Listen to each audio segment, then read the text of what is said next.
This car is for the car enthusiast that cares a lot about. Ladies and gentlemen, 2016 Lexus GS F, powered by that sweet, glorious, naturally aspirated Lexus V8. 5 liters, making 467 horsepower at 7,100 RPM, 389 pound-feet of torque at 4,800 RPM, mated to an 8-speed automatic transmission, the torque converter. Now, unlike the RCF that we have reviewed earlier on this channel, this has a rear torque vectoring differential. And just like other Lexus products, we have double wishbone in the front, multi-link in the rear, but this is on fixed Sachs dampers, no active dampers here. Market value is $45 to $65K depending on the year and condition.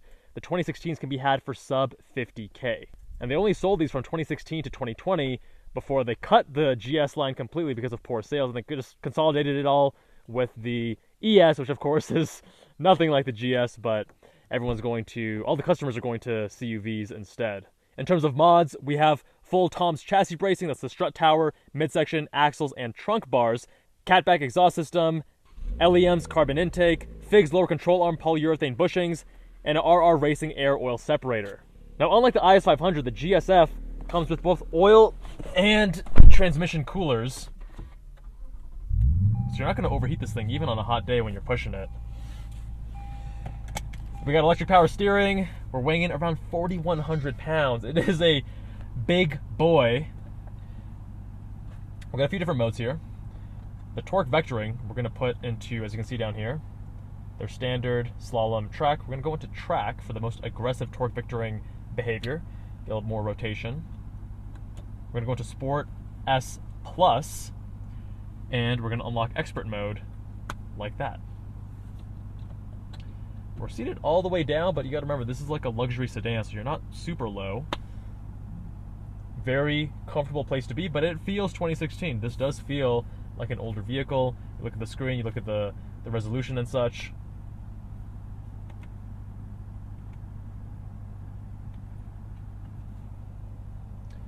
Seats are actually quite nice and comfortable. You got the F embroidered here on the headrest. We're going to turn on these cooled seats, get her into drive.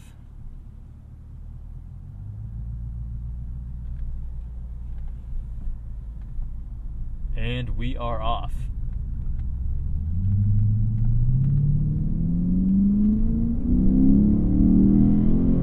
Man, takes a long time to get to red line.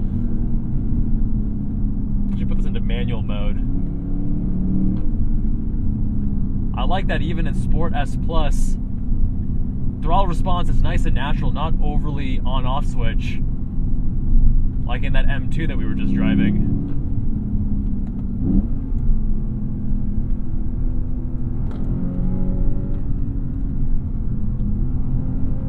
Pretty low limits here. Not much communication through the steering wheel.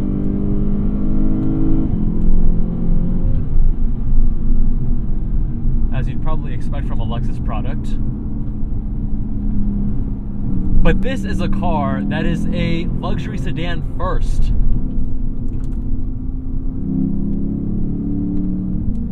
It's very comfortable. The dampers are set up in a way where it's definitely more comfort oriented rather than body control, driving dynamics kind of focus.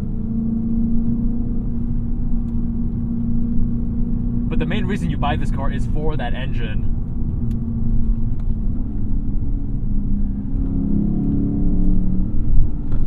Owner was saying that it's actually quite quiet stock, and he had to get the exhaust, otherwise he couldn't really hear it much at all.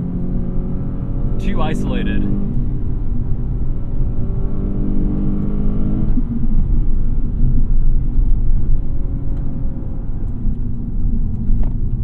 Shifts are rather slow, but at least they're smooth. You gotta remember, this is the 8-speed, the older automatic transmission, not the 10-speed that they now have in the LC. That is much faster, much sharper. See, those are quite... I'll show that to you again. So we go down.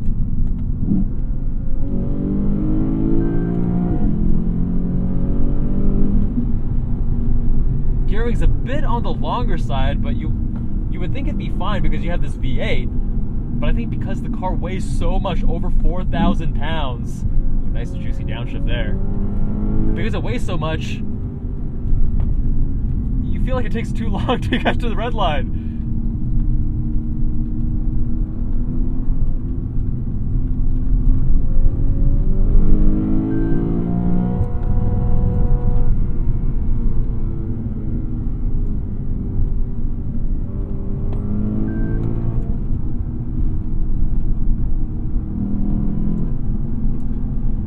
This is a car for someone who wants a luxury sedan first. They want to probably not do canyon carving too often. They want to focus more on having a comfortable commuter that has that beastly engine under the hood.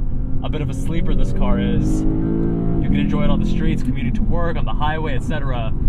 You get out to the canyons like this, and it's not a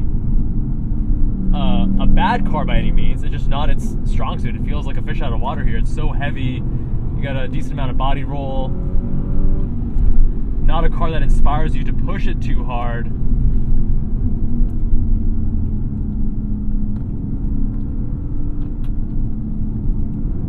Although the chassis bracing that the owner David has done, I'm sure helps make this feel more dynamic than it otherwise would. With these higher speed sweepers, we're not going to test out the torque vectoring system, sideways action. And at these speeds and such, I have not been able to elicit much rotation at all, even in the most aggressive track setting. I just think the corners are too high speed.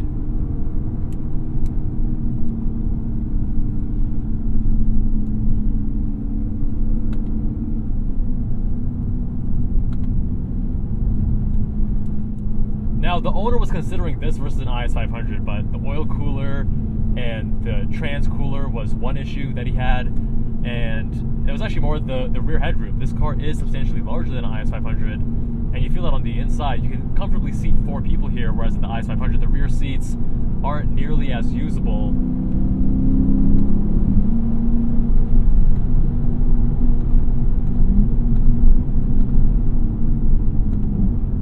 You know, when you're actually braking, it's not too slow of a transmission. It's not consistent, but I would not call it slow.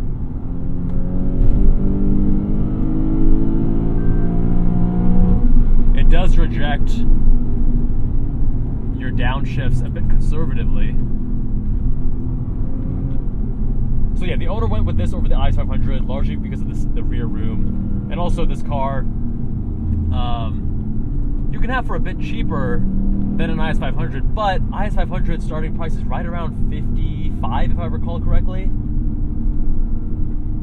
So not too far off. New car warranty, new car tech, etc. But the interior still feels like same gen.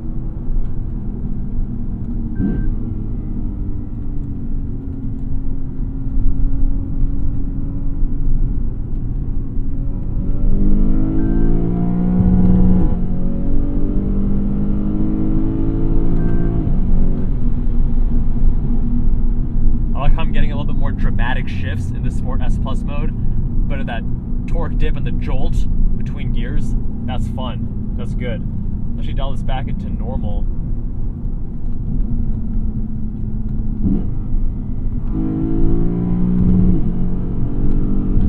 Actually, it still happened right there too. Interesting.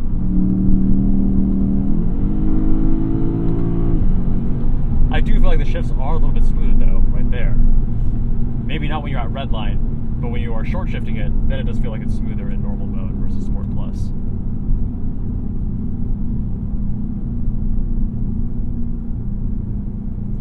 Now, I talk a lot on the channel about you have to know what kind of car enthusiast you are to figure out what car is best for you. And this car is for the car enthusiast that cares a lot about an engine, right? If you prioritize engine and prioritize handling dynamics less, not to say that this handles poorly, but it's just so heavy you can't really get around that. That is going to compromise the handling dynamics, the body control, etc., the confidence you feel when you're driving this car hard. But if you are the kind of person that enjoys engines more so than other components of a vehicle, I mean, 5-liter naturally aspirated V8 from Lexus, what else do I need to say?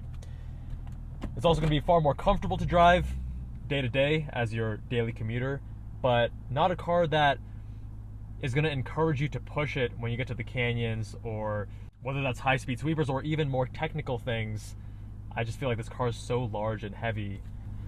But my friends, let me know what you agree or disagree with a comment down below. If you want your car reviewed, visit us on jabalandcars.com. Fill out the form on the homepage, and we'll be in touch. Big thanks to David, the owner, for letting me review his GS F, and big thanks to Fenton's son from the Zygreen YouTube channel for making this review possible.